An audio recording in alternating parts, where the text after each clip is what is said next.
Well, good afternoon, everybody. I'm William Chu, Senior Fellow and Deputy Director of the Japan Program here at Hudson Institute.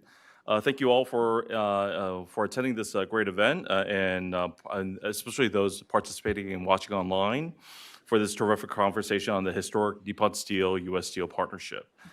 In June, after almost 2 years and with support from the Trump administration, Nippon Steel and U.S. Steel concluded a deal that would bring $26 billion of investments to U.S. Steel, and this investment includes $11 billion in projects that will be invested by 2028, as well as Nippon Steel's cutting-edge steelmaking technology. These are investments that will ensure future generations of steelworkers, steelworker families in Pittsburgh and places like Gary, Indiana. And thanks to the golden share that President Trump negotiated, American steelmaking will remain in American control. Overall, this deal strengthens American industry, advances our national and economic security by ensuring that our supply chains cannot be disrupted by Chinese overproduction or interruption, and adds to the existing $860 billion of foreign direct investment that Japan has invested in the United States. I'm proud to say that Hudson led the way in the policy debates about this important investment. My colleague Paul Sarasic and I, where's Paul? Well, there's Paul. Provide analysis through deep dive reports and op-eds in the Wall Street Journal, as well as the Pittsburgh Post-Gazette, that show the merits of this partnership. Most importantly, in contrast to those who claim to speak for the workers, last December, Hudson invited steelworkers Jason Zugai, Jack Maskell, and West Mifflin Mayor Chris Kelly to Washington to let them speak in their own words of what they thought in terms of the investment. Now, many people had a pivotal role in this partnership, but I'm pleased to have with us here today some of those who played some of the most pivotal roles in making this partnership possible. Foremost in this first event is Senator David McCormick of Pennsylvania, whom we're honored to have with us here today. He worked closely with President Trump to address the merits and the details of the deal in the closing stages. Senator McCormick has a truly impressive personal history. He's a West Point grad, a former paratrooper in the 82nd Airborne during the Gulf War, a Princeton PhD, a former senior official in the Commerce and Treasury departments, and a businessman and investor who led Bridgewater Associates. And most importantly, he's a son of Western Pennsylvania, originally from Washington, Pennsylvania.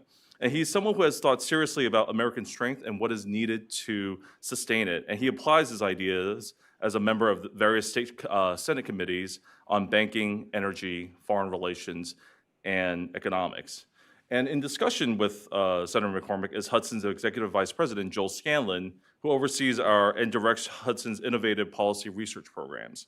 Most importantly, Joel is also another son of Western Pennsylvania and understands the importance of Nippon Steel and U.S. Steel's partnership and the exciting industrial, technological, and energy initiatives that the senator is undertaking on behalf of his state. And with that, Joel, take it away. Thanks, Will. Senator, as Will said, you've had a distinguished career in the military, the private sector, previous rounds of public service. You're now wasting no time in the U.S. Senate. Welcome to Hudson. We're thrilled to have you here today. Thank you. My first time. I'm really glad to be here. Thank you. It's a new era for an iconic Pittsburgh brand, a deal everyone in Western Pennsylvania is talking about. What can you tell us about your previously undisclosed role in the Steelers signing Aaron Rodgers? Well, listen, all I can say is I'm at the age of 60, I now always support the old guys. Like, the old guys can do it, so I'm cheering for them.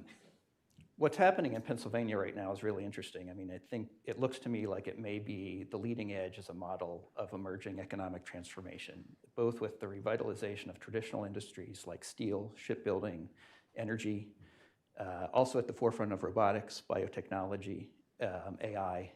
I'd like to start with Nippon Steel, U.S. Steel deal as an example of that.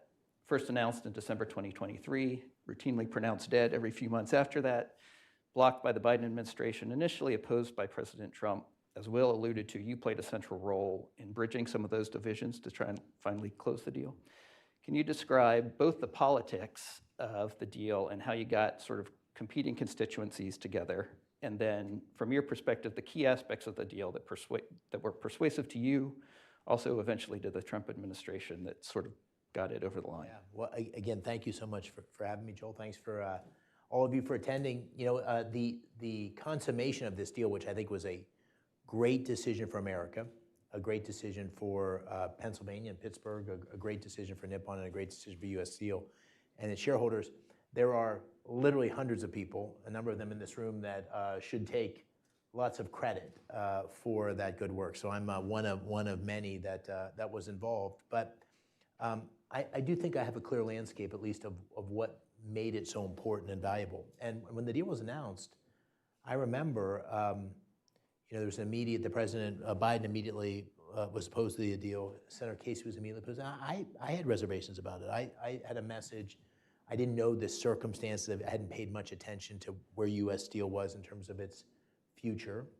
At least I wasn't up to date on its future outlook. And I was worried about foreign ownership of the iconic U.S. Steel company, not just Japanese, but foreign ownership. And then, there was certainly someone who had been in the trade. I'd been in Japan many, many times as the Undersecretary of Treasury. There had been a history decades ago of dumping in the steel market that had left a bad taste of many in the domestic steel industry in the United States. So all those things came to play. So I was concerned about that, and I was also very clear from the beginning that my focus was the workers. So I wanted to make sure we didn't lose those jobs in the Mon Valley, very selfishly, very narrow-mindedly. Didn't want to lose those jobs for Pittsburgh and for the Mon Valley. And I held that position, but a number of people, hundreds, reached out to me in the course of the campaign and said, you got to get involved, you got to get involved. And I said, I've made my position clear, but I promise you, if I'm lucky enough to win, this will be what I focus on day one, getting to a position that I'm clear on and being a strong advocate for what's best for Pennsylvania. And the thing that really sort of grabbed my attention was the steelworkers. Honestly, I talked to management, I'd known a number of the board members, but I would go to these Trump rallies, and I'd speak on the stage, and then I'd meet the steelworkers from the locals, and they would say, listen, we got to do this deal, we got to do this deal. And so I was hearing from management, we got to do this deal, and I was hearing from the workers, we got to do this deal. And I said to the three leaders of the locals, I met them at a rally in Latrobe, I said, the very first meeting I take after the election, assuming I win, I'm going to call you guys. And within a week of winning the election, I had lunch with a number of the members of the locals, and they made the case, we got to go do this. We've got to do this. And then I started to think about what's the best way.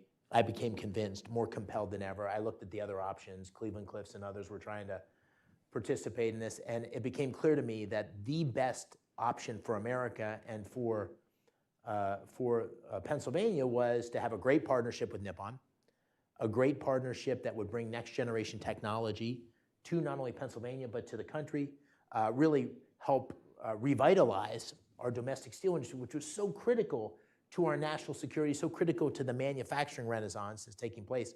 So we don't really have an option in my mind of not having leadership in steelmaking, but that leadership had really dwindled. So this was a way to supercharge the domestic steel industry. It was a way to not only save and protect the jobs in the Mon Valley, but grow them with future investment. I said, okay, I'm convinced. And people said, you got to come out, write an op-ed, you got to come out. And I said, I'm not going to do that. I'm going to talk to the president about it and figure out where he is. And so he came to Pennsylvania for the National Wrestling Championships. This wrestling is a big deal in Pennsylvania, big deal in Japan too, I know. Big deal in Pennsylvania. And so I had to have him for 2 hours sitting next to me in Philadelphia and I said, let's talk about U.S. Steel and Nippon, what do you think? And his concerns were an iconic it's U.S. Steel. This used to be the most valuable company in the world. Like this is the heart of industrial America. We can't lose U.S. Steel. He had concerns about fairness. He had concerns about national security. He said he wanted to make sure it was a fair deal and a great deal. And are you sure the workers are supportive of it? And that began a series of discussions with many people in this room from Nippon and U.S. Steel that I was involved in. I know those discussions preceded me, but I got very actively engaged. And it became clear that there was a business case that was even more compelling than the one that had been presented, more economically attractive in terms of the amount of investment going into U.S. Steel, more spread in terms of that investment in a number of key states, a lot of protections and guarantees on the level of investment into the future, a new facility in the Mon Valley, and something that, that the steelworkers would be very supportive of, the locals. But this was one of the tensions. The national steelworkers were very opposed to it. And so as I went through this process, I said to the president, I'll come back and seek to talk to you about it once I've done some homework. I called the president of the United Steelworkers, the national, and said, I don't get it. This seems like it's great. Great for steelworkers, great for the steel industry. I don't understand. Can you make the argument to me of why we shouldn't do this? And honestly, he couldn't make a good argument. So that solidified my position that we needed to go do this. And others were working on it, again, so I don't want to take too much credit. But I was ultimately invited to the White House and the Oval Office to speak with the president, where I had a chance to make the case, and a number of others from our delegation had the chance to make that case. And the president was convinced.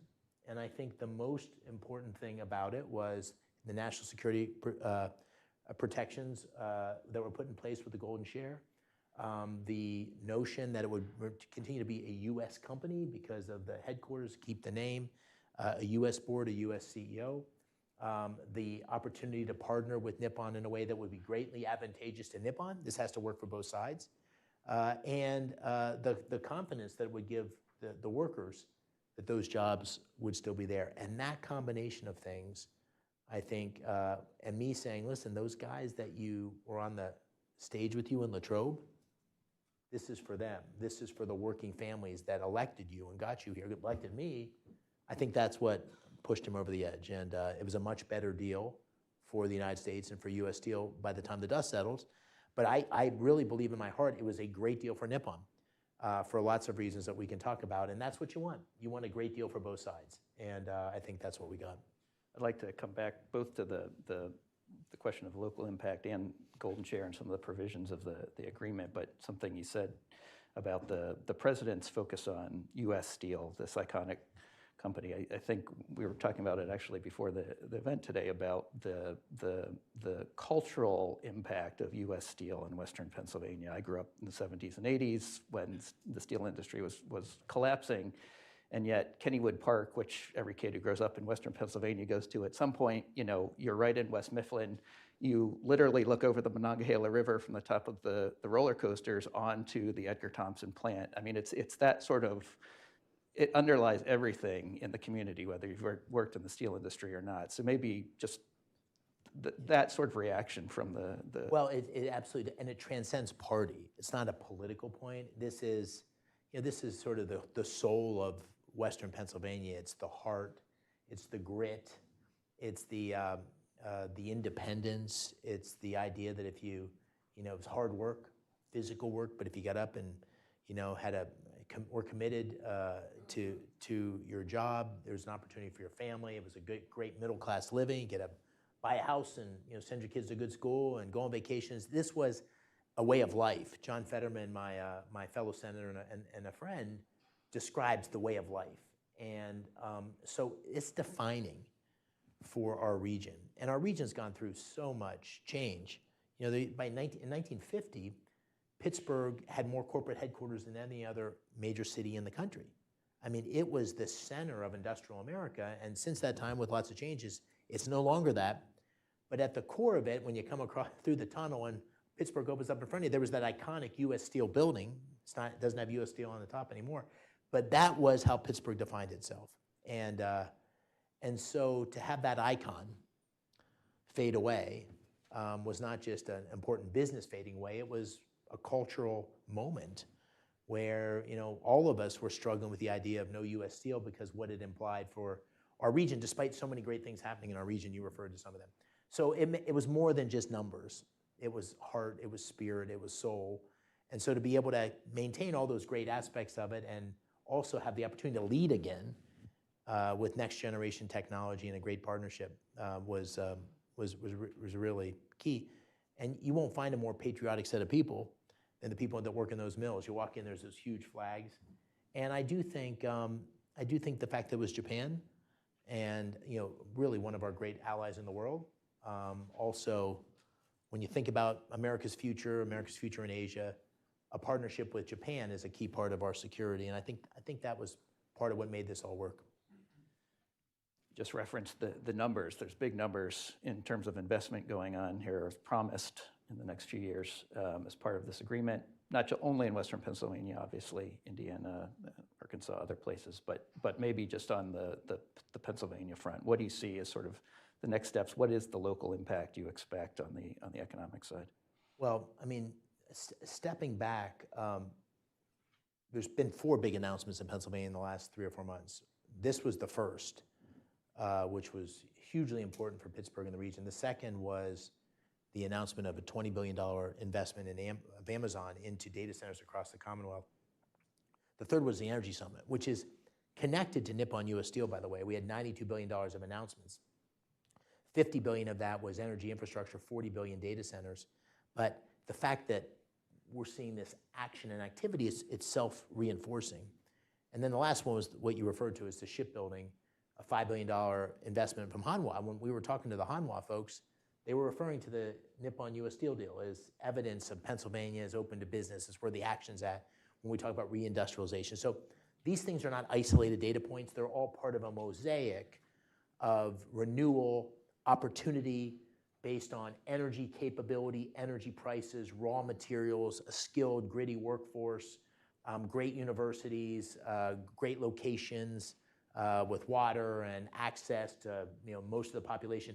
So Pennsylvania is on the move for a lot of reasons, and this was the first of a number of great announcements. The starting point is it gives certainty on the jobs that were already there. 4,000 jobs, maybe a little bit less, 4,000 jobs in the Mon Valley U.S. Steel. That in and of itself is a huge thing. So the people there are committing the rest of their lives, their working lives essentially. It's 10 years plus into the future. When you walk through the mills, you'll meet folks that have been there 20 years, 30 years, 40 minutes. This is a lifestyle. Second, there's the commitment to a new facility, which is something like $2.4 billion of incremental investment, which is going to be great for our region, and that'll create, by some estimates, 10,000 new building trades jobs building the new mill. The third thing is, of course, the ecosystem around it. The Allegheny Conference has a bunch of estimates, but everything from 2 to 1 to 3 to 1 to 4 to 1, depending of job creation, economic activity around that core business. And then the fourth thing, of course, is the coal and all the other things that support the actual production of the steel. So it's not a small thing. It's an economic engine. But again, nothing breeds success like success. So these things compound. They build on one another. And so I guess what I'm trying to say is that the economic impact of losing this would have been many times bigger than the numbers. And the economic benefit of closing this deal and moving forward is many times bigger than the numbers I just cited. It's really an anchor for Pittsburgh and for Western Pennsylvania. You mentioned the sort of the mosaic throughout the state. The Energy and Innovation Summit that you hosted, major investments in AI infrastructure, energy, power, workforce development, technological innovation. Hanwha on the lesser side of the state in Philadelphia. Of course, Nippon Steel. Can you describe a little bit more of the mosaic? What is your vision, economically for Pennsylvania, and then how that fits into what you see as the president's vision, because it looks like very well aligned. Yeah, absolutely. Well, the president ran on a very specific set of promises, and I ran on pretty much many of the same promises. But I think, I honestly believe what I'm about to say. I think we're entering this period of enormous disruption, change, and innovation. And I think that Pennsylvania is uniquely positioned to take advantage of that. And in scary ways, the world's becoming a more dangerous place. So we're going to have enormous uptick in defense spending. Pennsylvania should get a disproportionate share of that. AKA John Murtha, who you referenced earlier. We're in the middle of an AI revolution. And the AI revolution and the energy revolution, you have to say those in the same sentence, because you really can't lead an AI without the energy capability to underwrite it. So Pennsylvania, again, is uniquely positioned because we're the second largest energy producer in the country, 4th largest natural gas reserves in the world. So we're uniquely positioned to lead the charge on that with Carnegie Mellon and all these great technologists, plus, again, the workers. I can't overstate enough the importance of the workforce, and we need to build on the workforce, but we've got an incredible workforce that can build the data centers, that can build the infrastructure, that can build the new steel mill. We have a unique workforce that's part of the Philadelphia shipyard. So those are the other assets. So I think we've got a great hand of cards, but it depends on what we do. We have to play the hand well. And so what does that mean? That means we're competing, and we're competing against China for AI dominance, AI leadership, but we're also competing against Virginia and Georgia and Tennessee and Texas for that investment. And I've been an investor. I've at least run an investment firm, and so and money flows to where there's the biggest opportunity, but also where there's the least barriers to entry. And so we have to make sure that Pennsylvania, with all its unique ingredients, puts its foot forward. And so when I talk to my friends at Nippon, I'm very grateful for the investment, and I'm talking about the next mill, because in the deal there was a second big investment. Why not Pennsylvania, right? Why shouldn't we be at the forefront of that? When I talked to the folks at Amazon, very grateful. They made a $20 billion announcement, but my conversation is about the next 20. And that is the way I think Pennsylvania needs to lead, is not be complacent, not suffer. Those from Pittsburgh know what I'm about to say, which is, we've had a bad habit sometimes of incrementalism, can't-doism, not-hereism, too-hardism. We have to have breakthrough kind of thinking to change the trajectory. And again, I'll just keep coming back. This Nippon U.S. Steel thing was a foundational step, not the only step that's needed, but a foundational step to getting things moving in the right direction. Turning to the deal itself, maybe then, as part of the national security agreement that was reached to mitigate concerns that arose in the CFIUS process, national security concerns within the deal, the U.S. government was granted the so-called golden share. It's a controversial stipulation. I'd like to get your sense of whether or not you have concerns about sort of an active government role in private sector investment like this. And then more broadly, to the extent this is a model, is that something we should be expecting in future large FDI agreements? Your thoughts on that and others? Yeah, no, it's a good question. When I was in the Bush administration, I was the undersecretary at Treasury, and I would often chair the working group on CFIUS, so I'm very familiar. In some ways, this isn't that unique, because we've had national security agreements before with other transactions that have gone through. So I wouldn't put it in some unique category, but I do think the question about what role the government should play in private enterprise is a really good question. And let me start with the way I would think about it. First of all, I think those investments, I think the world's changing, the technology's changing. I think you're going to see the government play perhaps a more active role. It is playing a more active role. But I think the starting point of that should be a set of principles that guide it. So when you look at where the government's involved and where it's not involved and how and why, there's a set of guiding principles, consistent principles that would govern how one thinks about this. I'll come back to that in a minute. The second thing I think we should say is, hey, these should be the principles and the decision-making criteria no matter who's in charge, right? So if the other team is in the White House and the other team is, I'm a Republican, obviously, if the other team is the majority in the Senate or the House, that we would be comfortable with those same set of guidelines and principles governing how the other side thought about investment. So what I'm saying is this should transcend politics. We may debate on this or that, but this should transcend political party in terms of how we get, because we can't have the ups and downs every 3 or 4 years or whatever it is. I think that the involvement of the government should only take place when one of two conditions is in place. One, the national security implications are clear and meaningful. So I think now that's getting harder because national security technology and commercial technology are converging. So is satellite technology military or is that civilian? What's both? Is AI military, civilian? What's both? Quantum mechanic, like these things are all have dual applications. So, it's a slippery slope. You could convince yourself saying anything is national security, but I think this threshold should be quite high on whether something affects national security. The other area where I think the government should consider playing a role, not always, is where you have a true market failure that has huge national implications. So, for example,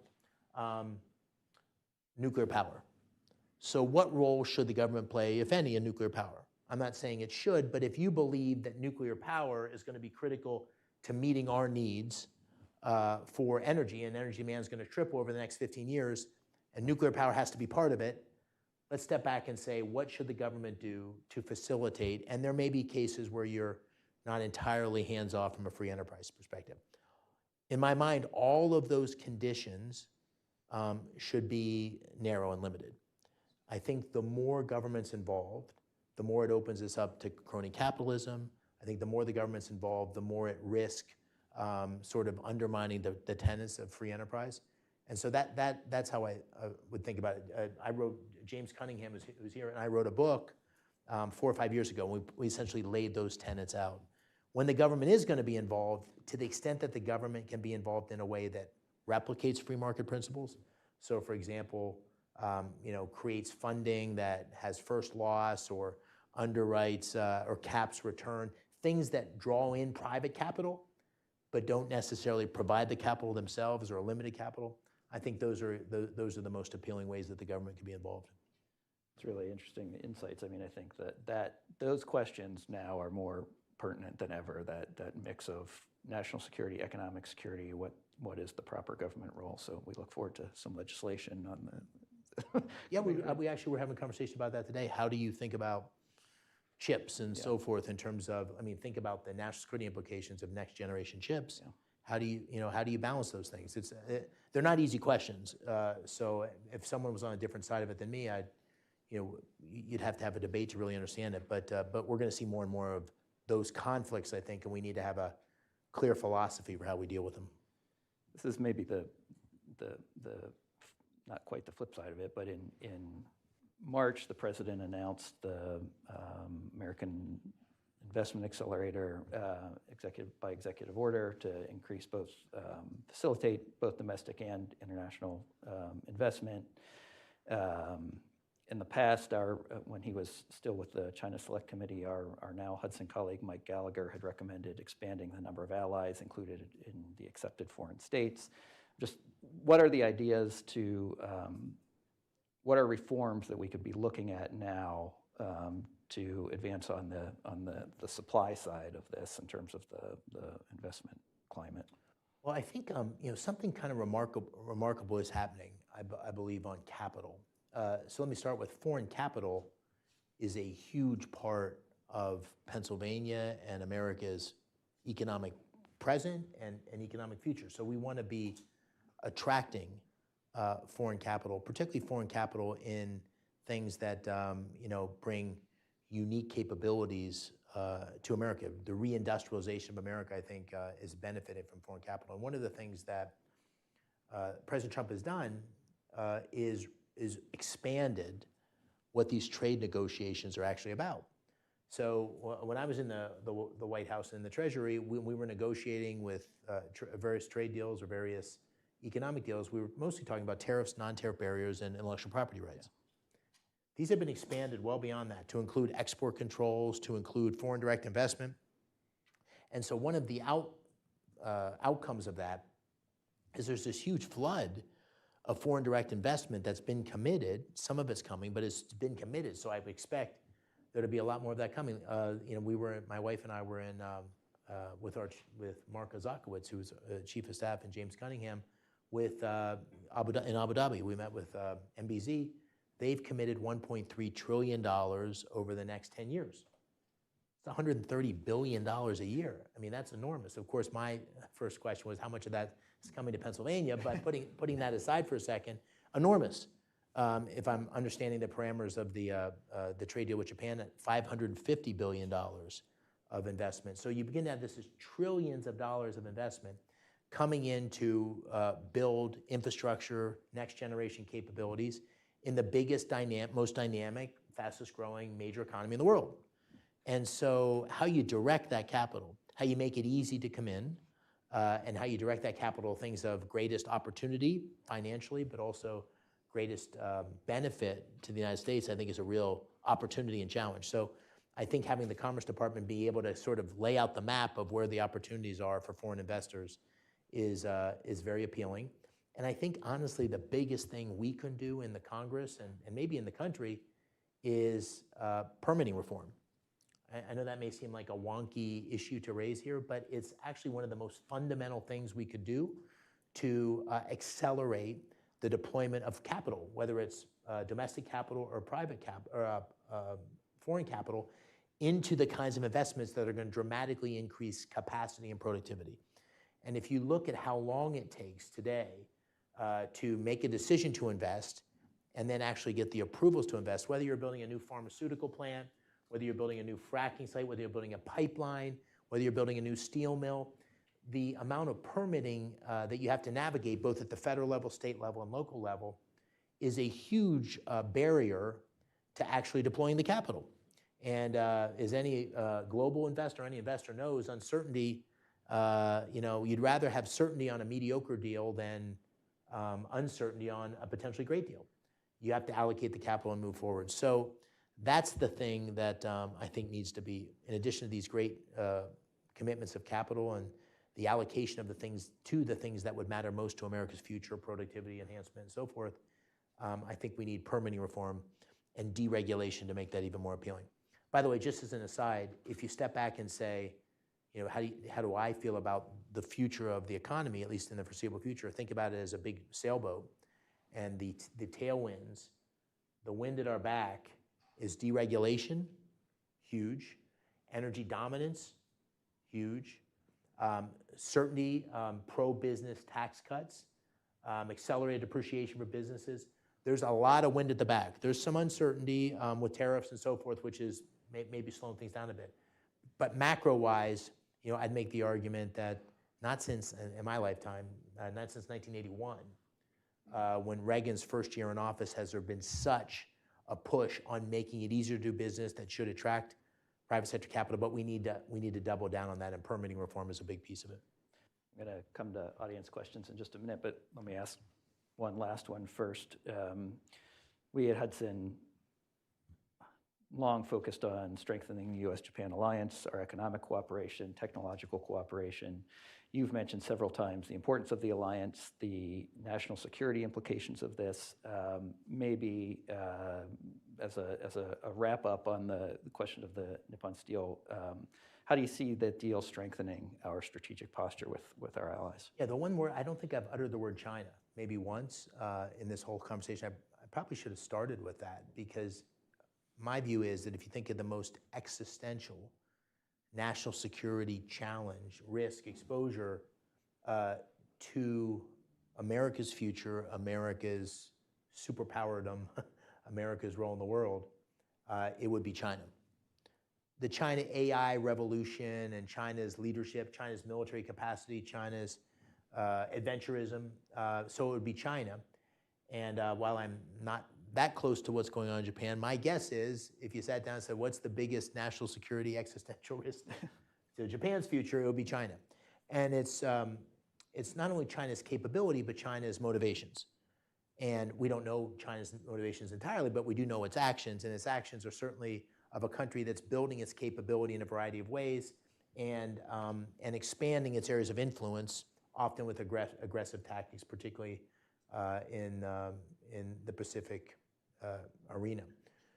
So I think that's one of the many things that bind, in addition to rule of law and democracy and a variety of other things that bind our countries, the national security threat binds our countries in a very profound and important way. And so that means that I think there's going to be opportunities for more, not less, cooperation on artificial intelligence, on semiconductors, on a range of things. I think the trade arrangement was meant to, among other things, solidify that and also correct perhaps some imbalances from the past. And this is just one piece of that important set of arrangements and relationships. The way I think about it is like two ships. They pull up next to each other, and you throw one rope across and another rope across, another rope across, and pretty soon you have those two ships bound together. And this is just one rope. It's an important rope. And I think it says a lot about America and America's belief in Japan that this deal was allowed to go through. As you know, it was not uncontroversial.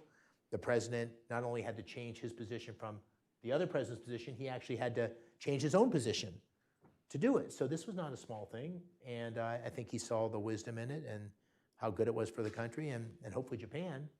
And the people at Nippon feel like it was a great deal too. And so it's one rope, it's an important rope. And I think it gives us confidence to build on it in other ways. Fantastic. We'll take some questions. Please identify yourself, and we do have microphones that will come around, I think, right? Sir, on the aisle here.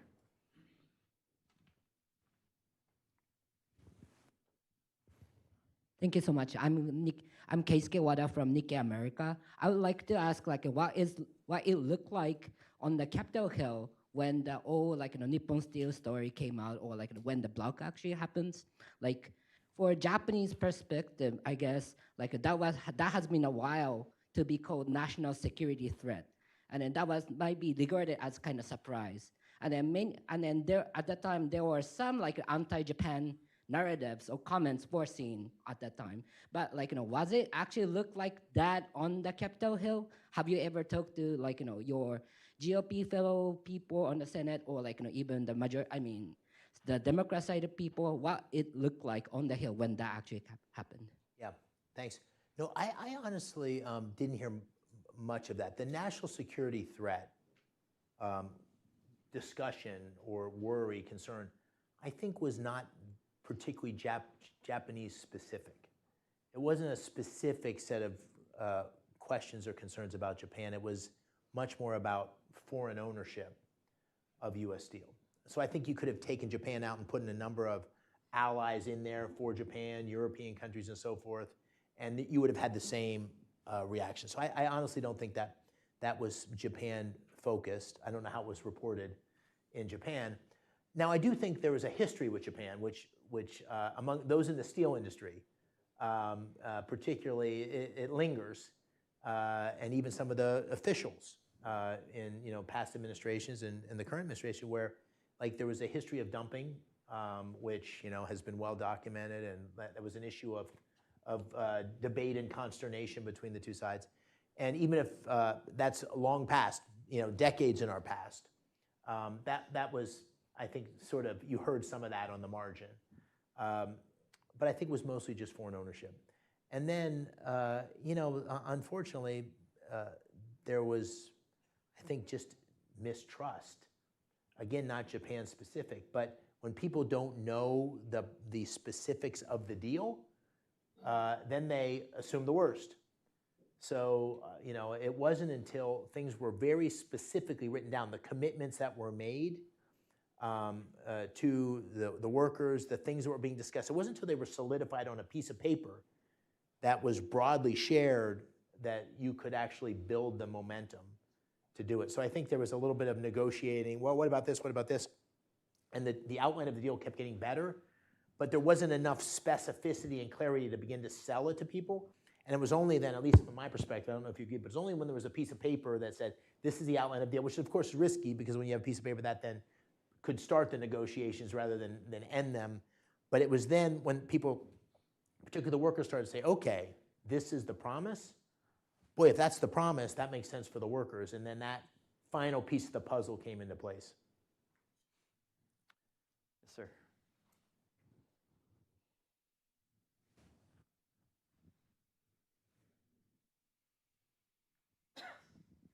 AI, automation, robotics, it's going to change global economies. So what should Pennsylvania be doing differently to make sure that we retain the great technical resources that we have and continue to see them flourish? Yeah, thank you. It's a great question, because you have to start with, somebody said to me at a forum just in the last week or so, well, should we really, be embracing this AI thing or not? And I said, well, it's not really a choice. This is happening. This revolution is happening, and it's going to be highly disruptive. It's going to be, it's hard to be too predictive, but I'm thinking in terms of industrial revolution kinds of things, the most profound change in my lifetime. and maybe orders of magnitude bigger than that. So it's going to have a huge set of implications for the workforce, for all of us. And Pennsylvania's got some unique angles of that. I think, ironically, in the near term, say the next 5, maybe even 10 years, it seems to be net positive for blue-collar skilled labor, skilled workers, because building the data centers, building the platforms, the energy platforms, all of this requires people who build stuff. So welders, pipe fitters, steam fitters, electricians, mechanics, these jobs are growing. And the biggest problem we have is we don't have enough skilled workers to keep up. So we have to double down on skilled workers, community colleges, industry partnerships, Pell Grants, GI Bill, which I took advantage of coming out of the Army. These things need to be expanded to meet the needs. I tell all my friends in the building trades, and they're like, well, we don't want to bring in more of a class until we're sure we got the job. They said, double, triple, quadruple, they're coming. It's coming. And otherwise, you're going to be hiring people from West Virginia and Ohio because you can't meet demand. So on the blue-collar side, I think it's actually kind of a pretty encouraging picture in the foreseeable future.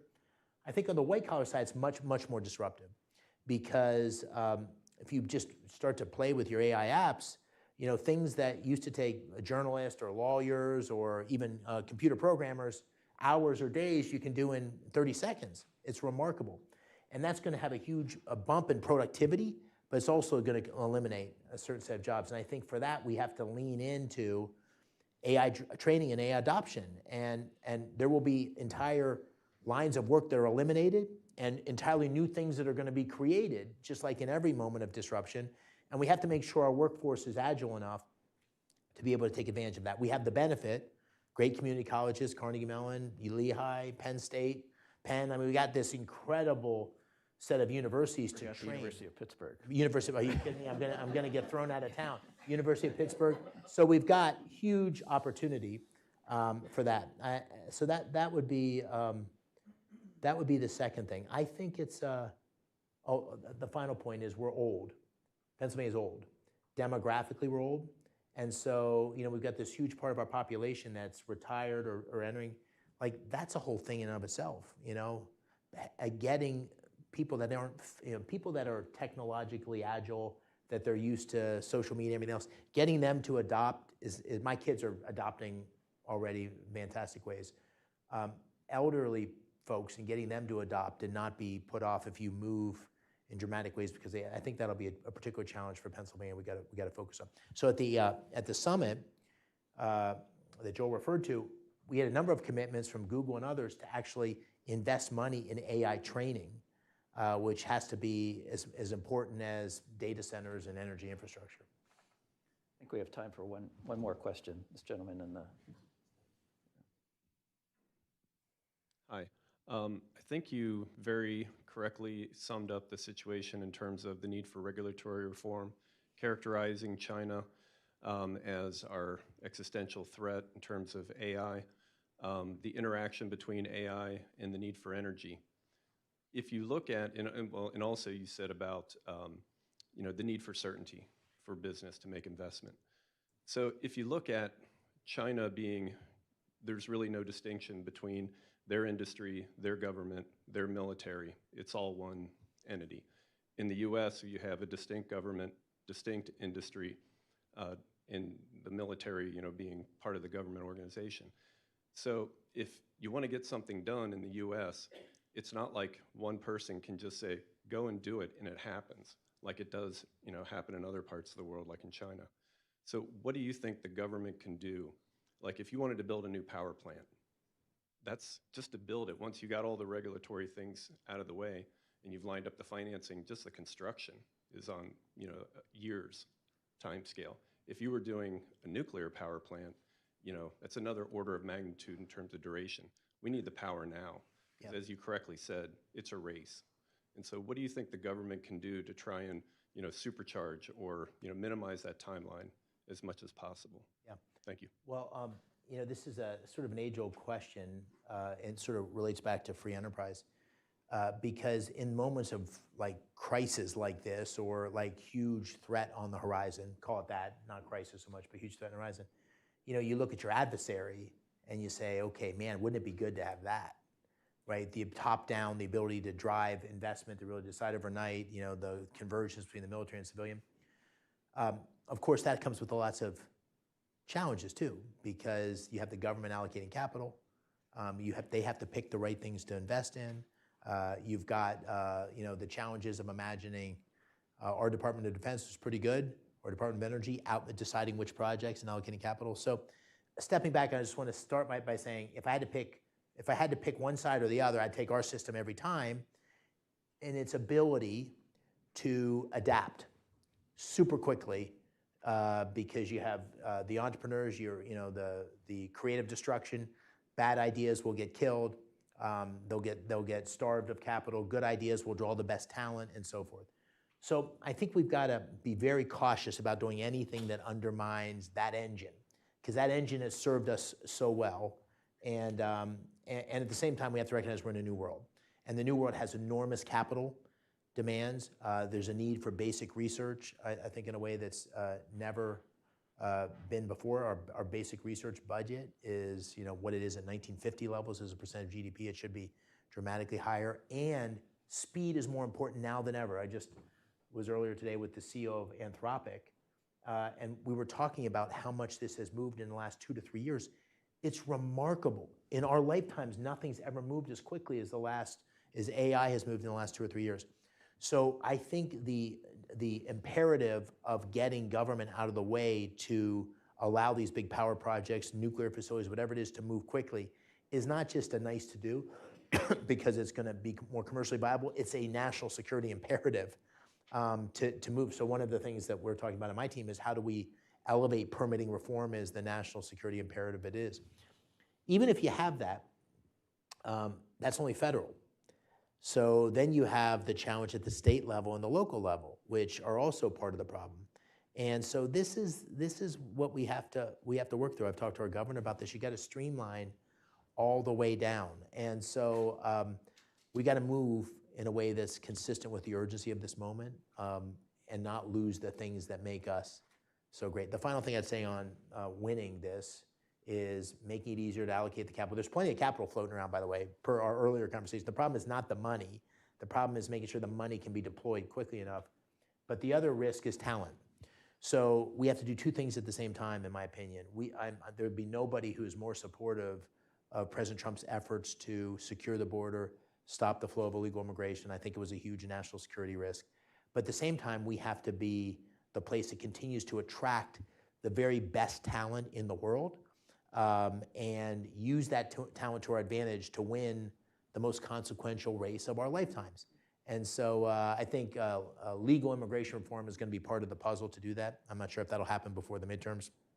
I've heard the president talk about it. I think that would be a critical piece too. As we wrap up, let me just ask everyone to stay seated. The senator's on a tight schedule, and we'll flip the stage for the second part of our program today. But Senator, first year of a 6-year term, unless another higher office comes along before then. We're incredibly grateful for you for taking time today. Please come back often. Yeah, thank you. Honored to be with you all. All right. Well, thank you all for sticking around for this part of the conversation. Thanks to Senator McCormick and Joel for their in-depth conversation about how the Nippon Steel U.S. Steel partnership is foundational to ongoing initiatives in American industrial and technological innovation, supporting our workers and communities, and advancing American national security.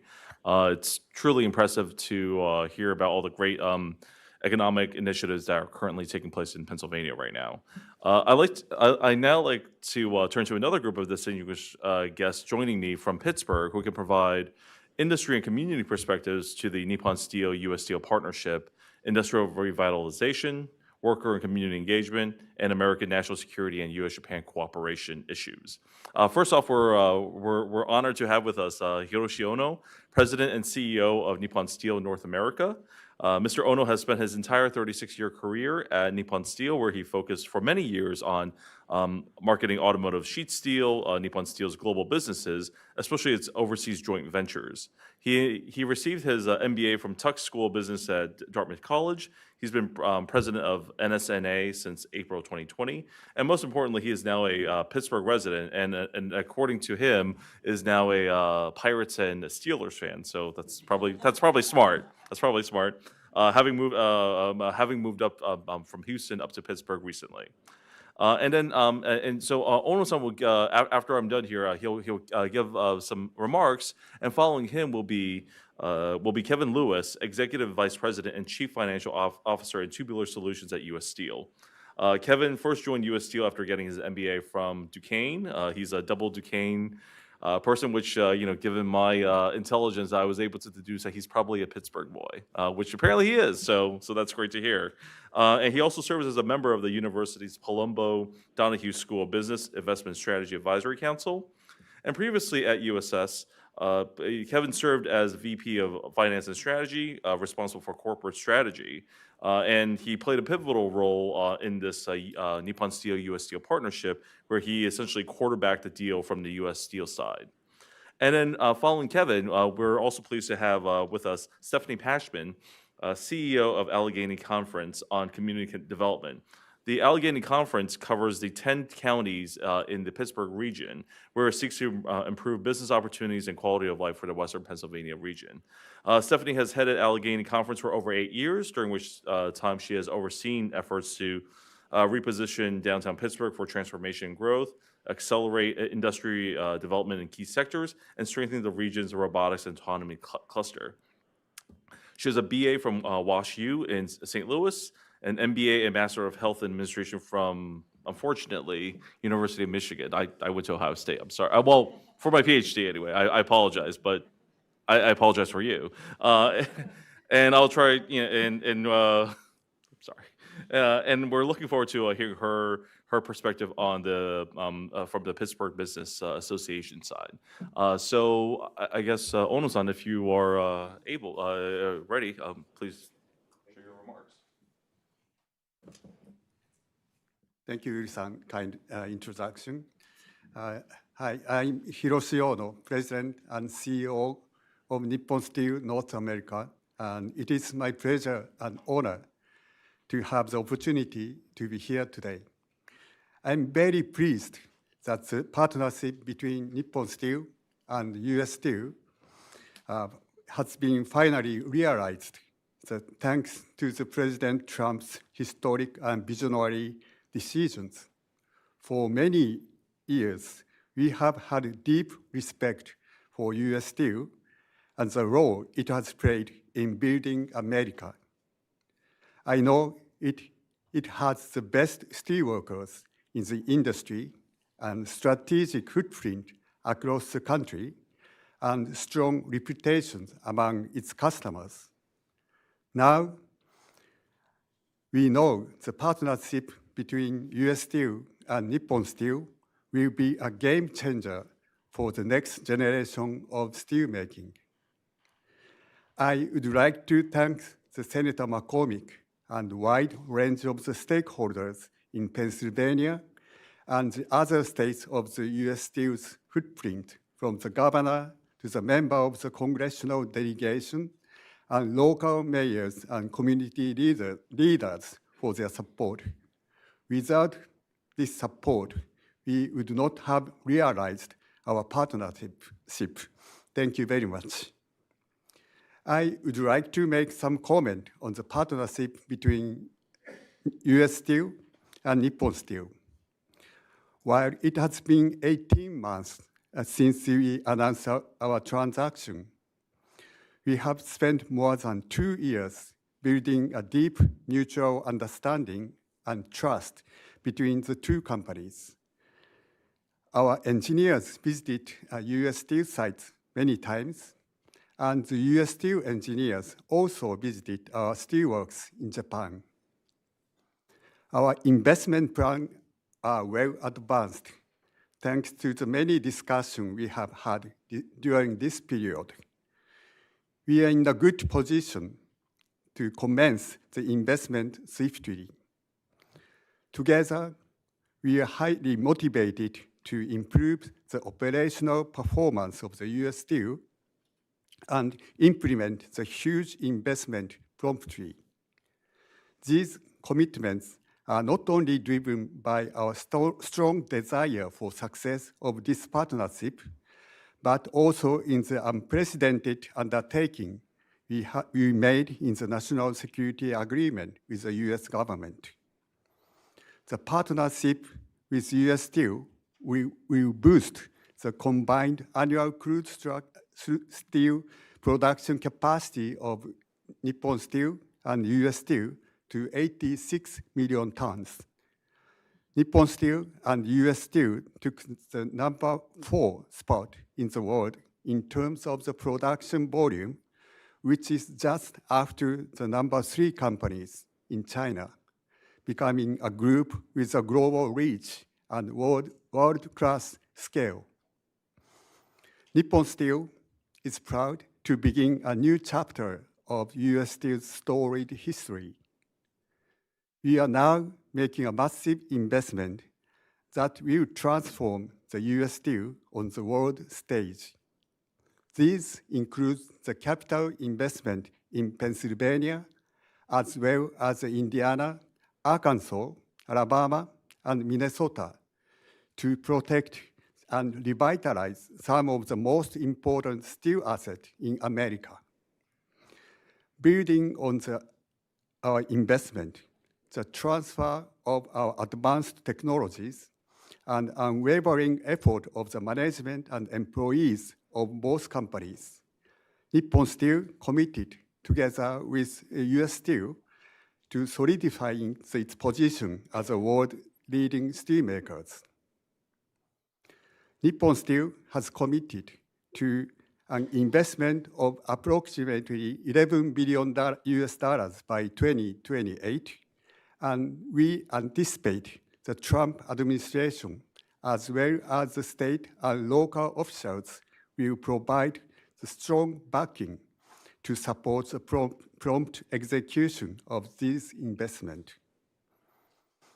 This partnership is a necessary and effective step towards restoring our global leadership and the best available path for US Steel's revival and growth. It is also critical to ensuring that the steel industry and American industry more generally is better positioned to compete against China. Finally, it is worth reminding everyone that the Nippon Steel is not new to the US market. We have been here for over 40 years. We are proud to continue building on this foundation as we move forward.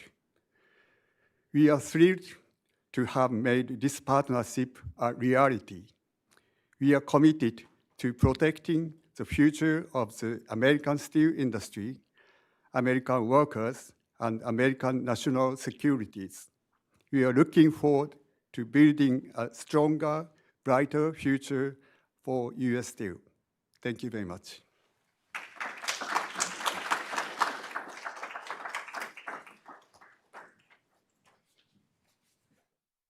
Okay, well, good afternoon, everybody. My name is Kevin Lewis, Executive Vice President and Chief Financial Officer for US Steel, and it's a real pleasure to be here with you all this afternoon. Very grateful to Will and the team here for having us and allowing us to talk about this remarkable partnership that we're recently able to complete with Nippon Steel. This partnership is one that strengthens the steel industry. It certainly strengthens United States Steel Corporation and helps support and promote both national and economic security. And as you heard from the Senator, this deal is critical to the revitalization of the manufacturing sector because we know the importance that steel and US Steel plays to that industry. I would like to share my thanks as well, starting with Ono-san for his incredible leadership at Nippon. He truly is a remarkable, I think, symbol of what the Nippon team stands for as a management team. And I'm very grateful for the relationship that we've been able to build together in our success in finalizing this partnership. I was speaking to Ono-san in the conference room before we began, and we really started as strangers on a screen when this process began. And I'm really pleased to say that not only are we colleagues, but we are now neighbors, as Ono-san and his team have joined us in Pittsburgh. Of course, I'm very grateful for Senator McCormick being here with us today and the vital role he played in helping us accomplish this partnership. As you heard from the Senator, a very big advocate, not only for U.S. Steel, but also for the future of our company and the strength of our workers. I'm also pleased to be joined by Stephanie Pashman, who's the CEO of the Allegheny Conference, and she's played an important role in not only finalizing the partnership with Nippon and U.S. Steel, but also in the Pittsburgh region. Very grateful for her support and the support of others in the business community for their support of our deal in the region more broadly. Of course, there are many that are not in this room, but they also deserve thanks, and that starts with President Trump and the Trump administration, Secretary Lutnick, for the vital leadership role they played at securing numerous commitments that strengthen U.S. Steel and preserve our impact for generations to come. Also grateful for the support of our communities, local mayors, other elected leaders who are really advocates for their regions and for our company. And last but certainly not least, to our employees, as you heard from the senator, many of whom were vocal in their advocacy for the deal and worked on behalf of many to secure jobs for generations to come. So today is a very exciting day, and it's been a very exciting 3 months since the finalization of our partnership. It's a day, and these are moments to celebrate and reflect on the progress that we've made. The last time that U.S. Steel had the opportunity to be on this stage, it was a period of uncertainty. It was prior to the finalization of our partnership, and I'm pleased to be standing here today with that partnership now concluded and celebrating what is a very important milestone for not only our company, but the domestic steel industry more broadly. And with that resolution now in sight, we are focused on growth, we are focused on innovation, and we are focused on enhancing the strength of the U.S. manufacturing base. As Will mentioned, I'm a lifelong Pittsburgher, so this is very personal to me. U.S. Steel is the only place I've ever worked. I joined as an intern, and I plan to spend my career at U.S. Steel. My grandfathers worked at places like PPG and other industrials in the region, so I know firsthand the impact these types of investments and these jobs have on our region. Now, I certainly am personally humbled by the opportunity to help lead what I know will be a remarkable next chapter in our company's storied history. And that storied history will now include $11 billion of investment. It will include new capabilities to help us serve customers. And it will certainly include the strengthening of our company for the benefit of generations to come. So I look forward to the discussion today. Once again, extremely grateful to be here and the opportunity to address the room. And it's now my honor to introduce Stephanie, who will provide some remarks. Thank you all.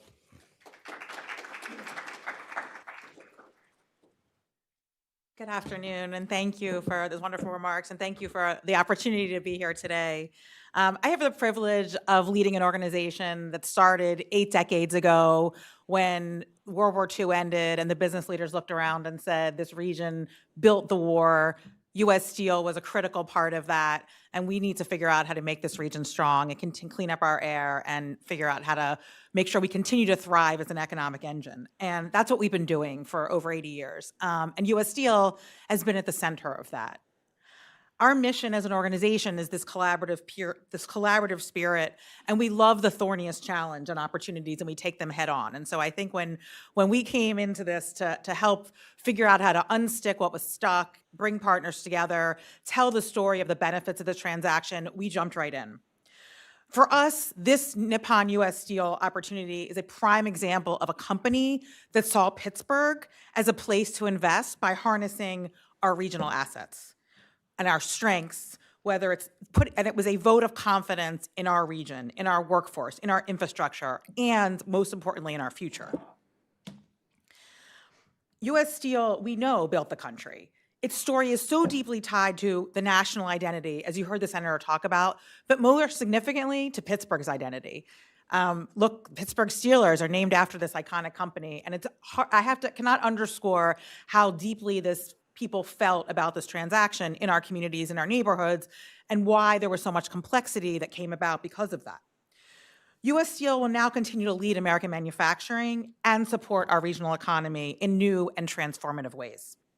Nippon Steel is pledging to maintain its its brand of U.S. Steel and its headquarters in our region.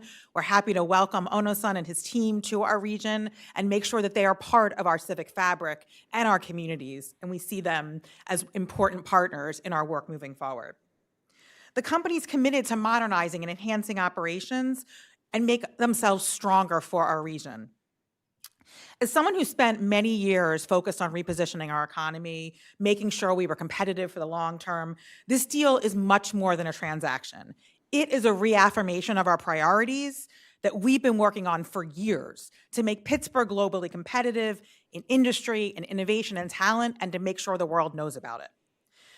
Secretary of Commerce Lutnick actually put a fine point on it for us when he, directly after this transaction closed, called out a global endorsement to the region, saying that it was our industrial base, our energy advantage, our innovation capacity that made this happen.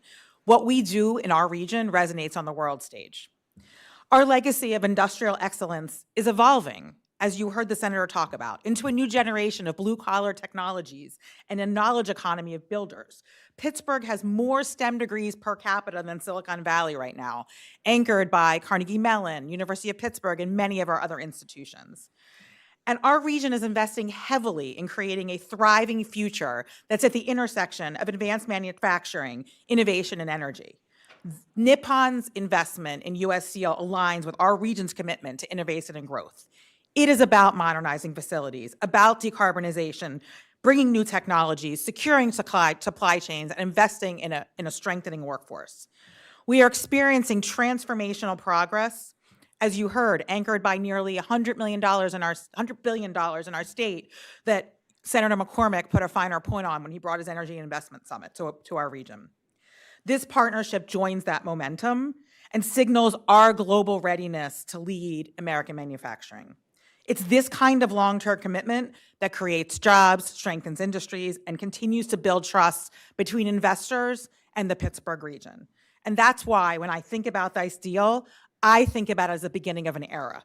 It's a chance to accelerate our priorities, show the world that investing in Pittsburgh makes sense, and ensure that our region remains a place where people want to invest, build, and stay. So thank you very much for the opportunity to be here today.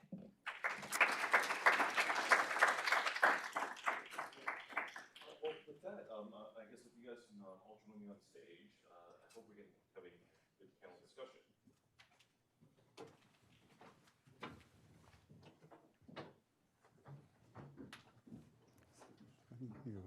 On this one? I don't know. Sorry. Great. Well, thank you all for your really terrific opening comments. And I'd like to sort of build on them with some questions that I think a lot of the audience members are probably asking as well. And so the first one is for Ono-san and also for Kevin. I think this is a question that a lot of people were asking all throughout 2024. And I think you sort of talked about a little about it in your own comments. But I guess the fundamental question is, tell us a little bit more about, like, why did Nippon Steel and U.S. Steel want this partnership, right? Like, what was attractive about this opportunity? And how does this square with the emphasis on industrial revitalization that both Senator McCormick and also President Trump have highlighted in their own remarks and plans and initiatives? So Ono-san, if you don't mind first commenting. Thank you very much for your question. And partnership with U.S. Steel is aligned with Nippon Steel strategic growth and growth strategy. Nippon Steel has faced challenges due to the long-term decline in margin caused by the supply-demand gap in China, and as well as a gradual decline in domestic steel demand in Japan due to the decrease in population and export.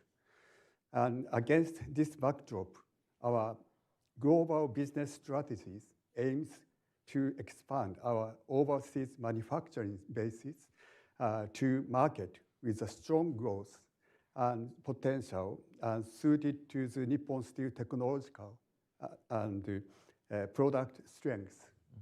So the United States is the largest consumer of the steel among the developed countries, as well as the largest market for the high-grade steel.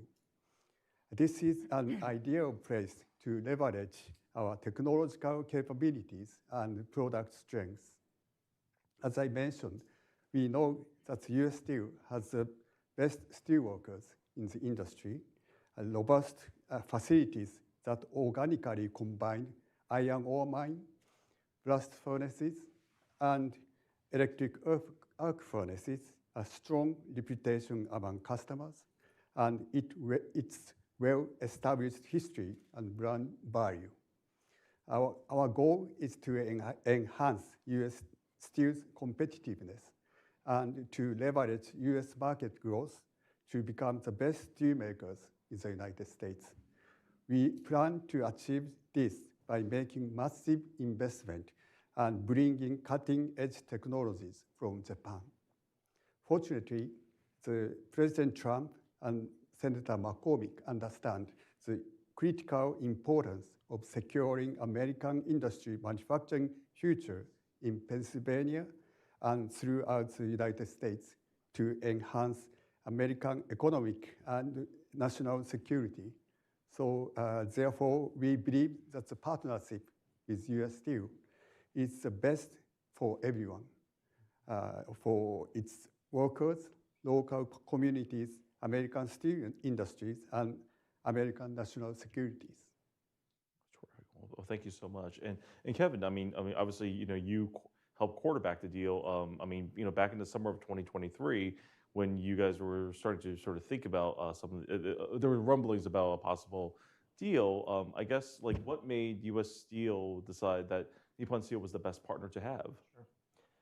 Well, certainly in the summer of 2023, we had many alternatives presented to us for the company and the board ultimately to consider and decide upon. First and foremost, as a business and a publicly traded company, we had to act in a way that was best for our shareholders. That's our fiduciary duty. And that is really what, at first, I think, compelled us to pursue the Nippon opportunity. It was of highest value and highest certainty to our shareholders. But I think what we quickly realized was that while we were acting first and foremost in the best interest of our shareholders, it became very apparent that the partnership that we were able to form with Nippon was also best for our customers, it was best for our communities, and it was best for our employees.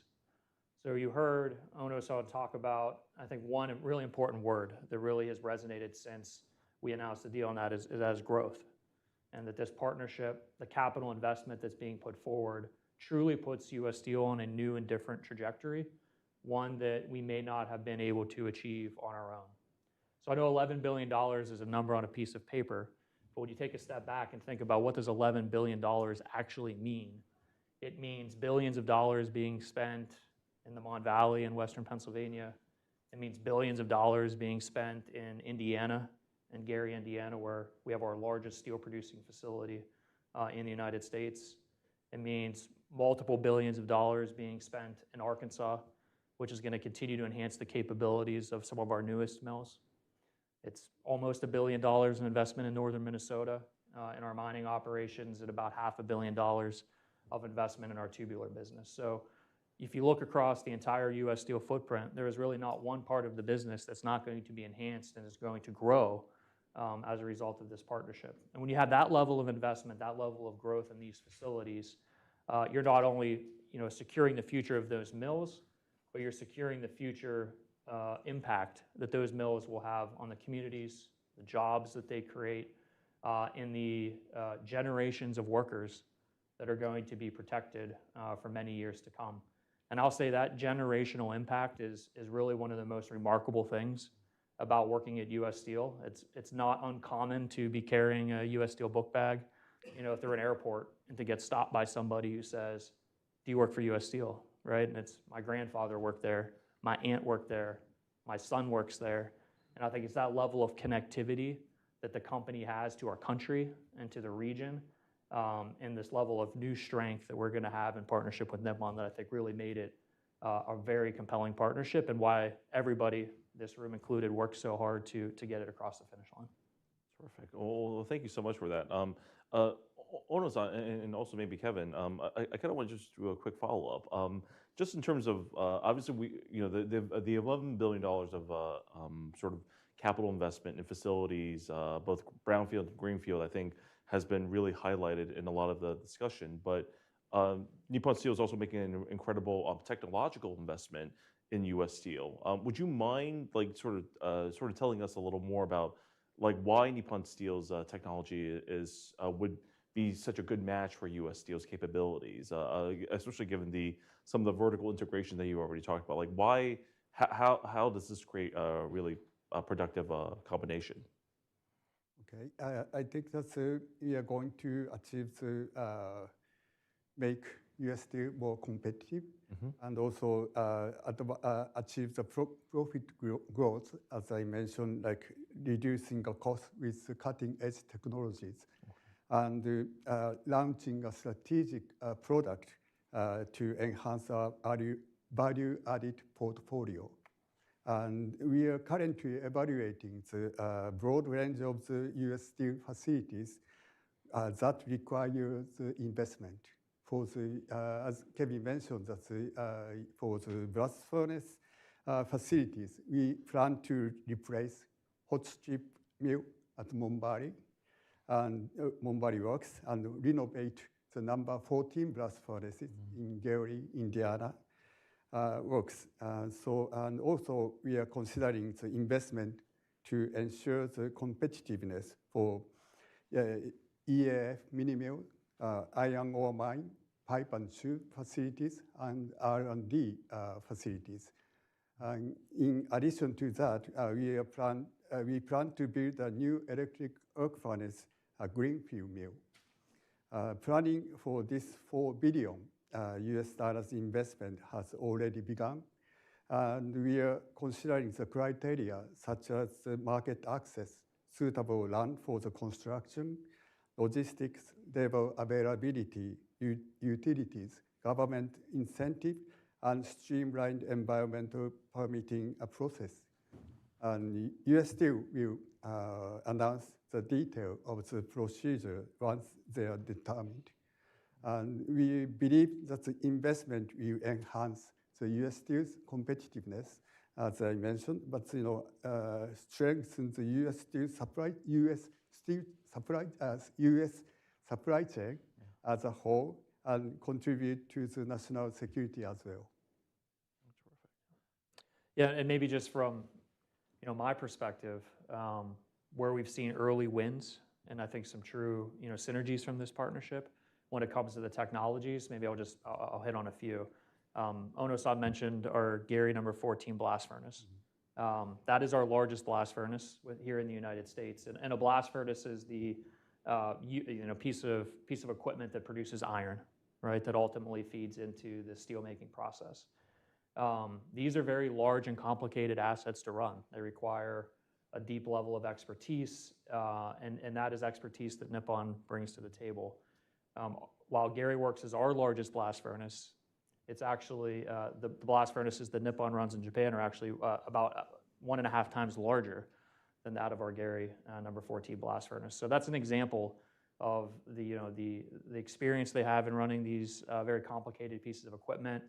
And as we are starting to plan for this level of investment, there's already been operating best practices, new materials that we can use to reline the blast furnace that should allow that asset to not only continue to perform at the level it has for many years to come, but ultimately reach new levels of productivity to support steelmaking operations at Gary Works. So that's an example. I think another great example is around electrical steels.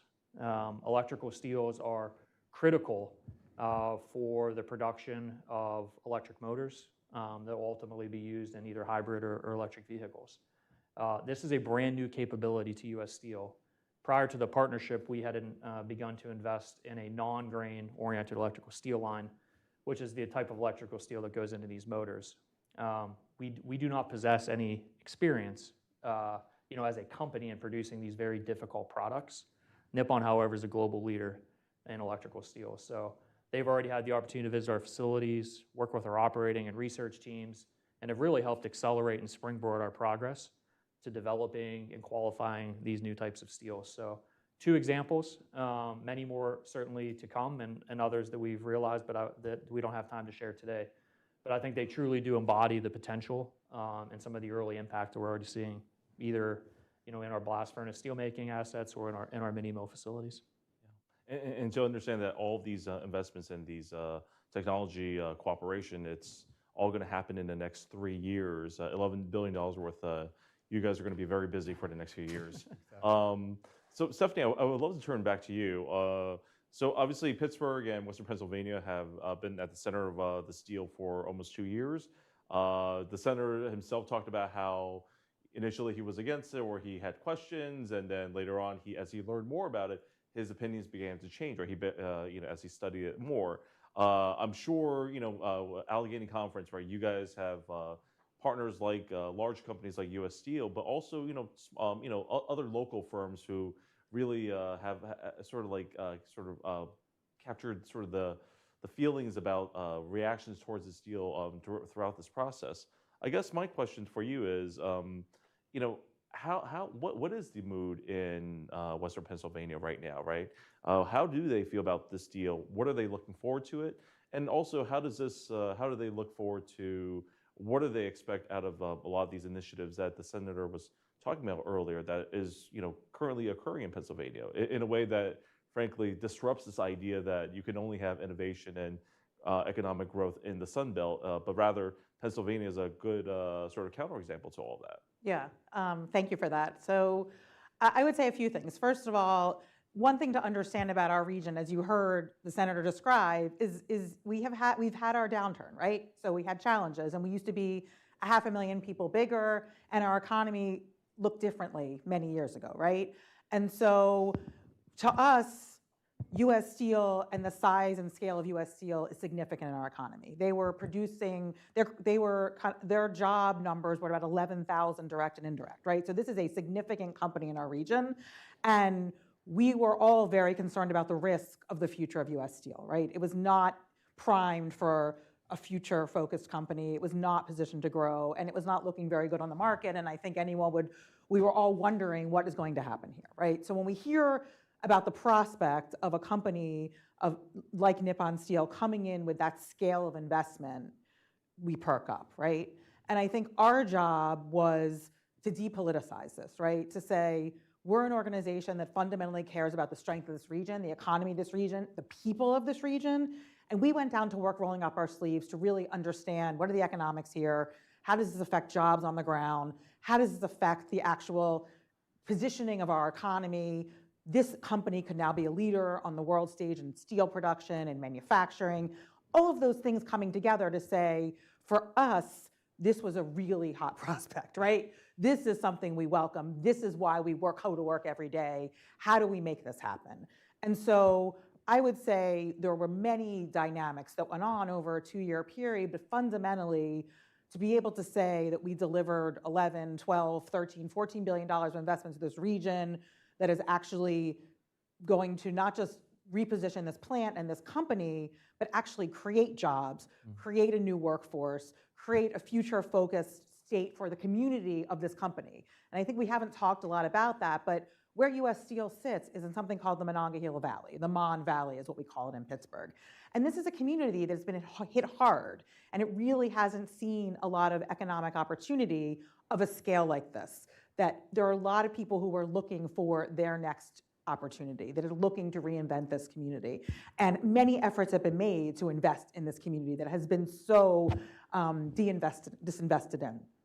And so to be able to bring this kind of potential is incredibly welcome by the people of our communities. And we can certainly talk more detail about that. Terrific. And I certainly hope we can do so in a follow-up question. I guess, but I want to quickly turn back to Ono-san. So obviously, all these investments, all these technology transfers from Nippon Steel to U.S. Steel, these are all really exciting. And for those of us who were following the deal very early on, we were very excited by this prospect. But the other perspective is also sort of the I guess more of the sort of the economic, sort of the international economic angle, right? And so you talked about how this deal will make both companies the fourth largest steelmaker in the world. You mentioned that Chinese companies are currently #1 and #3 in terms of global steel production. Tell us, please share with us a little bit about, what is the significance of sort of capacity and size in terms of being a large steelmaker, right? And what is the significance of having two Chinese steelmakers in the top three? Like what does this mean for global economics? What does this mean for American security? What does it mean for America's supply chains? If you can sort of comment a little bit. Thank you for your question. For many years, China has dominated global steel production. It has consistently ranked as the #1 for many years as the world's largest producer, and flooded the international market with excess low-priced product. And that practice has distorted market and threatened the viability of the domestic steel industries in many countries, including United States and Japan. And production volume is very critical driver of the global leadership in steel manufacturing because it enables companies to make major investment and innovation to advance world-class steel technologies. Both U.S. Steel and the former Nippon Steel achieved the world-leading technological capabilities when they were the largest production volume in the world. Today, China is trying to take #1 spot, and we must compete with them to protect that from happening. Our partnership aims to offset Chinese influence and overproduction in order to rebalance the global steel market. Okay, well that's, that's really interesting. And I think the U.S. government also understands sort of the scale of this challenge, right, in terms of Chinese overproduction and dominating, hollowing out foreign markets. And so certainly there was a strong national security component in part of this larger debate over this deal when it was originally proposed. I guess I'd like to sort of ask Kevin this question. Obviously, as part of this deal, right, so national security is a huge part of it. As part of this deal, Nippon Steel, U.S. Steel, and the U.S. government signed a national security agreement that gives the U.S. government a golden share. Certainly, the golden share has been subject to a lot of discussion and debate and a lot of questions. But can you tell us about what it stipulates, and also what does this mean in terms of Nippon Steel and U.S. Steel's own engagement with the U.S. government on either industrial issues or on trade issues or other economic security issues? Sure. So, a national security agreement in and of itself is not overly unique to our partnership. It's a mechanism that gets used from time to time in order to protect and preserve, certain elements of the companies and our economy. So we were, pleased to be able to engage in that. And I would think of the golden share really overall as a symbol of the aligned vision that the three parties have in the future of U.S. steel and steelmaking more broadly. So, the concept of the golden share is one that, memorializes many of the commitments that the Nippon and U.S. Steel team made to the government in support of U.S. Steel and in support of the broader industry. It includes provisions like, it can't change our name, right? We continue to be U.S. Steel, continue to be headquartered in the United States. We won't outsource jobs or production to other countries. And it holds us jointly accountable to ensuring that we deliver the capital commitments that have been made and that really underwrite this partnership. So, our goal is to leverage the National Security Agreement and the Golden Share to really strengthen the dialogue between U.S. Steel, Nippon Steel, and the U.S. government. I think it's a way for us to continue to talk about important matters to the industry like trade and other trends in the sector.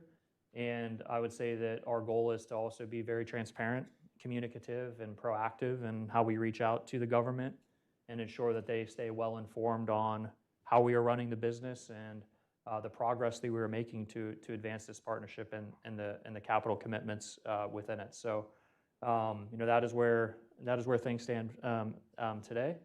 And like I said, I think it very much is a symbol for the shared vision we have for the company and the industry more broadly. Terrific. Well, I mean, I wanted to build on that, your comments about sort of how the stipulations address workers as well as sort of commitment to community, right? A location, the headquarters have to remain in Pittsburgh. It can't be moved. And this sort of gets into some of the stuff that I think we've talked a little earlier in this panel, as well as what the senator said. But I guess I want to sort of explore this issue about workers and community a little bit more. Obviously, this is both for Kevin and also Stephanie. For Kevin, I mean, obviously, look, I think back in August, there was a tragic incident that happened at Clairton Coke Works where 2 workers died and 10 were injured. I know investigations are still ongoing, so I know it's a little difficult to talk about them. But what does this incident tell us about in terms of the partnership that U.S. Steel has with its workers? It's sort of the understanding of the challenging and important work that the workers do, and also for Stephanie, I guess the question is more in terms of how you've worked with workers and communities and industries in this area your whole life, and like how can you could you sort of share a little bit with us in terms of like how workers are approaching this deal, how they see the opportunities that this deal might unleash for them, and some of their hopes and dreams going forward, right? The importance of like being able to ensure future generations of steel workers in the region, and also all the various partner businesses that work closely with U.S. Steel and Nippon Steel. So I'm happy to begin. We did have a very tragic and unfortunate event occur at our Clairton facility several weeks ago. We lost 2 workers on our site, and numerous others were injured, as you mentioned. I think at the end of the day, what this reinforces is that these are dangerous jobs. They're very important jobs, and they're jobs that I think are symbolic of Pittsburgh and kind of the grit and the work ethic that community has. And at the end of the day, our workers, particularly those within our operations, really are the foundation on which our business is built. So these men and women go into these plants every day. Many of those plants were entered by maybe their father and their mother or their uncle, because these are generational jobs. So I think what we're most encouraged by is that going forward, these jobs remain in place, that these facilities will have new life injected into them through these investments. In the Mon Valley in particular, the Edgar Thomson Works, which was mentioned earlier, that mill was built in 1875. That was Andrew Carnegie's first mill, right? Think about that, Andrew Carnegie's first mill. And just down the river at our Irvin Works, which is part of the Mon Valley complex, the asset that's going to be replaced through this investment was built in 1938. It's the oldest hot strip mill in the country and likely in the world. And the hot strip mill is the asset that takes a slab of steel and really starts to transform it into the first sellable product for customers, right? So think about trying to compete in today's world where you have customers increasingly demanding lighter, stronger steels, and you're using a piece of equipment that was installed in 1938, right? With steel that's coming from Andrew Carnegie's first mill that was built in 1875. So I think it really just is an example of the level of investment, the impact these investments will have, and the security it'll provide to our workers, which at the end of the day are our most critical assets. So I know as a leader of U.S. Steel, extremely thankful, grateful for all the work that those men and women do each and every day. They're kind of really truly the engine to the company's success. So U.S. Steel is a really emblematic example, I think, of the economy we're trying to build, and there's a significant orbit around that company with its tentacles into many directions. So as you heard the Senator describe, we are uniquely positioned with a comparative advantage right now in energy, in innovation, and advanced manufacturing. And what this deal symbolizes is every one of those things together, right? So this company is, first of all, we love to think about repurposing industrial assets, right? You're taking an industrial asset that you just heard the history of, and we're basically repurposing it to become the future-focused, iconic, modern steelmaking machine into the future.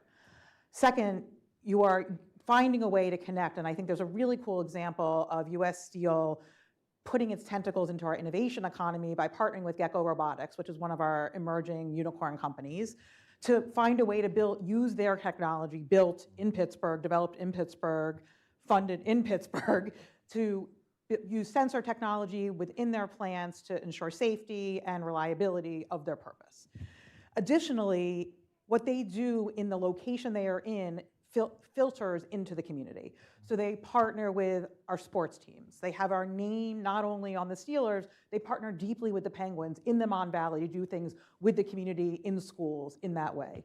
The workers are all being repositioned in lots of different opportunities, as you heard, as they are embedding new technological functions, as they are thinking about the modernizing of their steel facilities. Those workers, in their partnership with the steelworkers, our most significant labor union in Pittsburgh, they are in the process of reimagining what those jobs can be and giving people that new future that I think, as you hear from folks like Kevin, who've worked an entire career in steel, these people who live in Pittsburgh, it is their legacy, it is their heritage, it is their family identity, and this gives them a chance to be able to live that purpose moving forward.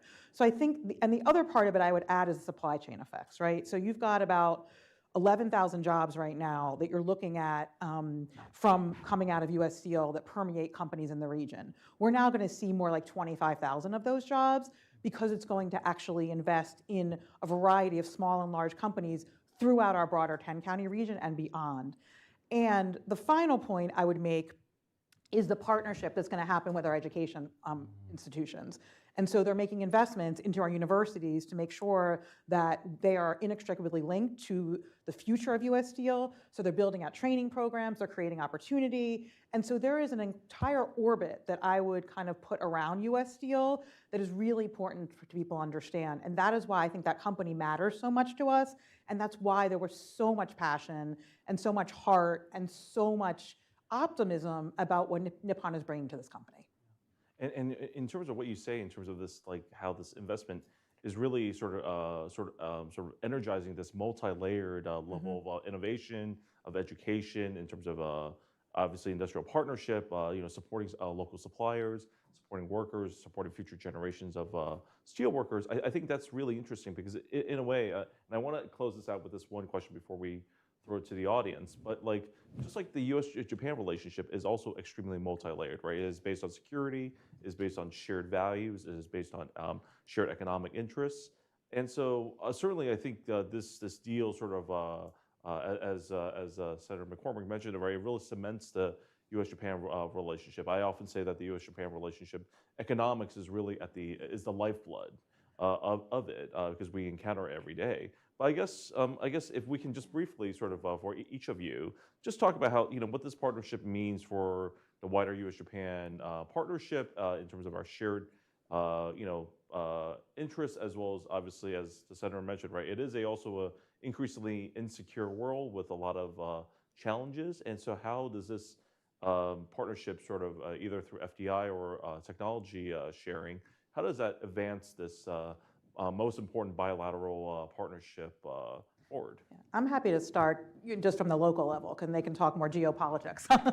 But the Japanese companies, we have about 150 of them in the Pittsburgh region right now. So it's a pretty significant FDI opportunity for our region. And I think what's interesting is that the market signal that this transaction provided has actually garnered a lot more interest from Japanese companies. We saw Hitachi invest. We have a few live deals that we're working on with Japanese companies. We're starting to see investment from more Japanese kind of chamber of commerce type organizations that are coming to our region. And for us, this is clearly because Nippon took a bet on us, sent the signal to the world that Pittsburgh was open for business, and that it's a place that welcomes Japanese partnership. And so we're looking forward to deepening that, looking forward to leveraging this opportunity in a really significant way. And I think as we touched upon numerous times throughout this afternoon's conversation, that Japan is our best ally in a really important region of the world. And I think we share a lot of values as a country and certainly as a company. And those values, that value system, I think, is really the foundation then that we really built our partnership on, right? So it was very easy to see in those early days where we were trying to advocate and advance this partnership towards closing, that we had a lot of similarities as a company and as people from different countries. And I think we've seen that collaboration grow even closer. So I think it's a symbol. I think it's a great example of hopefully other types of partnerships that can be established here that will attract the type of investment that Stephanie just talked about, not only to Western Pennsylvania, but to the country more broadly. As previously mentioned, Nippon Steel North America has been operating more than over 40 years. And the partnership between US Steel and Nippon Steel not only demonstrate the confidence in the American steel market potential, and also highlights the long-standing and important relationship between United States and Japan. That's wonderful. I've kept you guys waiting long enough. Why don't we sort of throw it to the audience? The gentleman in the back on this side. Please identify yourself and your affiliation, please. Thank you very much. I'm Mitsu Nishida. I'm from Japan, and I'm from JETRO. So I have a question. So I'm now both companies exactly in the process of integrations. So what is the biggest challenge in that process for both companies? I think culture and processing are quite different. So I wonder what is the biggest challenge right now? So I'm happy to talk about that. So I think we were all hoping that this deal would reach resolution sooner than it did. I think we can all agree upon that. But I think there was a silver lining in the time it took to get from announcement to closing. And that silver lining was that we got to know each other. And we got to get very comfortable working with each other and to better understand the way Nippon works and the way that US Steel works. And I think from the very beginning, there was a mutual respect for our two companies' unique cultures and how we did our work within Nippon and US Steel. So I think we started from a real position of strength. I think the biggest challenge is actually born from what is this $11 billion opportunity, and that is that we have a very short timeline to execute what are very large, complex, and transformational investments. So I think that where we are spending the majority of our time is to ensuring that as a combined organization, we're ready to embark on this investment journey together. So we've been working on everything from engineering, design, specifications, the types of technologies that are going to be invested in these mills, understanding the permitting process and the regulatory environment that will ultimately shape how these projects are completed, and developing business cases, because at the end of the day, we understand the importance of generating returns on this quantum of capital that's being invested in our business. So that is where our focus lies. I mean, we've built teams to help support that. We've put in a structure internal to US Steel, and the Nippon team has been extremely generous in sharing their resources and sending dispatchers or expats to the United States who have formally now joined the US Steel organization here in September. So, we started from a very familiar place where we already knew each other, and I think it allowed us to embrace this opportunity and this challenge of deploying this capital quickly. And I would say we're off to a really great start. I fully agree that just Kevin mentioned. We are very similar companies, I think. The culture is it's a different nationality, but culture is very similar. We do work together, and I think that it is a great start we are now having. As Kevin mentioned, almost 40 dispatchers already arrived to the United States and to work at the US Steel. They are so excited to work together with the people of the US Steel. Terrific. Any other questions? Sorry, in the back, the woman in the pink top.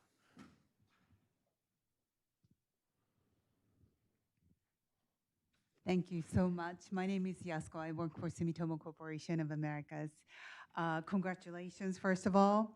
Sumitomo Corporation is one of many Japanese companies that are ready to invest big in the United States, and we would love to learn the lesson learned, because some of us who were here last year, December 4th, we hear a very frustrated voices from local leaders of unions. And we also heard today that when Senator visited locally, he heard finally the local voices. Why did it take so long for local voices to get to political leaders?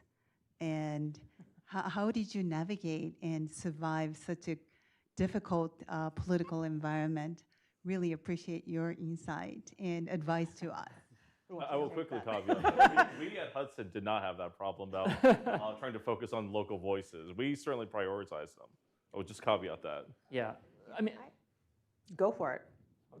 I think the strong reaction that we saw to this partnership is kind of embodies how connected U.S. Steel is to so many different stakeholders. And obviously, whenever something this large gets announced, there are undoubtedly questions about what does this mean for me, right? As maybe you're an employee, maybe you're a supplier, maybe you're a customer, maybe you're a locally elected leader, maybe you're just somebody who has some sort of connection to U.S. Steel, right? So I think those early days, we really focused on grassroots engagement with all of those stakeholder groups. And I can remember sitting in a conference room similar to this at some of our facilities, and of course there were questions from our workers about, well, who is Nippon? What does this mean for my facility? And should I be concerned or not, right? And I think the real lesson learned for me as I reflect upon the past couple of years was showing up matters, being at those facilities, engaging with those workers, having sometimes what are difficult conversations really helps build trust, right? And once that trust is built, you then see that trust manifest itself into advocacy. And that's really when we saw local workers who understood the benefits of the transaction, the impact it's going to have on their facilities, and the security it'll provide generations of workers in the region. I think that's really what then prompted the advocacy. So really, really grateful for people like Jason Zugai and Jack Maskell, who are the local union leaders in the Mon Valley, or a few of the local union leaders in the Mon Valley, and the support that they had. Those two individuals in particular work at the Irving Works. They know the limitations of a 1938 hot strip mill, and they understand that if that continued to go unaddressed, there are going to be increasing concerns about the longevity of that facility, right? So I think really admirable for them to understand the issues, seek answers to the questions that they had, and then really turn that understanding into advocacy, not only for themselves, but I think on behalf of all of their coworkers, not only in Pittsburgh, but across the entire country. So I'll just add a couple just small points, which is, first of all, when you're a company of this age and this significance, that's an industrial company, there's going to be people who love you and people who hate you and people have lots of opinions about you, right? So there's a lot. I lead an organization that's very old. People impute a lot of things on your company, right? So there's noise in the system, right? So let's just say that. And the second thing I would say is that there was a lot of incoming noise, right? From competing bidders, from the media, from lots of voices on the ground who are trying to get their arms around the truth, right? And I think you heard the senator say it very clearly that there was questions about what the truth was. What is the deal? What other deals are there? Could they be better? And U.S. Steel and Nippon can only say so much, right? They're in a confidential mode in a business transaction, and they can't say a lot, right? So I think that's where we had to jump in as an organization, or some of the political leadership, or others had to jump in to offer what we could in terms of fact-based data, right? We jumped in and did an economic impact study. We started kind of really having opening round tables just so people could hear the facts. We invited Nippon in, we invited US Steel in. And so I think, you have to understand like what was happening in the dynamics is a lot of people with a lot of passion around this, and also a lot of inconsistent information and facts. There. Why don't we take one last question, if you can be just generous with maybe a few more minutes of your time. Gentleman in the back with a beard. Yes, hello. My question is about pensions. U.S. Steel has good amount of pension workers. Now, what will happen? What's the idea behind that? Because the reason I ask is because Japan pensions are not all that better than U.S. and corporate venturing for a lot of companies for Japan is also not good. So, could you talk as to what will happen to those initiatives and what changes or something? You can give us, because we're talking about the livelihood of many people, including your family members as well. So what's going on with that, Yeah, I mean, so U.S. Steel is in a very fortunate and strong position that our pensions are overfunded, meaning that we have more assets than we do liabilities. And I think the company's worked really hard to put itself in that position in order to ensure that the benefits that these workers work so hard for are going to be there for them in the future. I think the short answer to your question is nothing changes, that the workers will continue to benefit from the overfunded pension status, and there are really nothing that we can do as a company to take that benefit that they earned away from them. So I think where the real benefit is that we now have additional financial resources. We have the strength of Nippon Steel. They're an investment-grade company that further solidifies, I think, our financial standing. And will only add to the financial strength that we have as a company. But if you're somebody who participates in our pension, you should feel very, very good that the benefits you work so hard for will be there in the future when you need them. Great. Well, I would like to please join me in sort of thanking all of our guests for a productive conversation. And thank you so much. And obviously, we will be paying close attention to how you guys will be spending $11 billion in 2 years. Thank you. Thank you.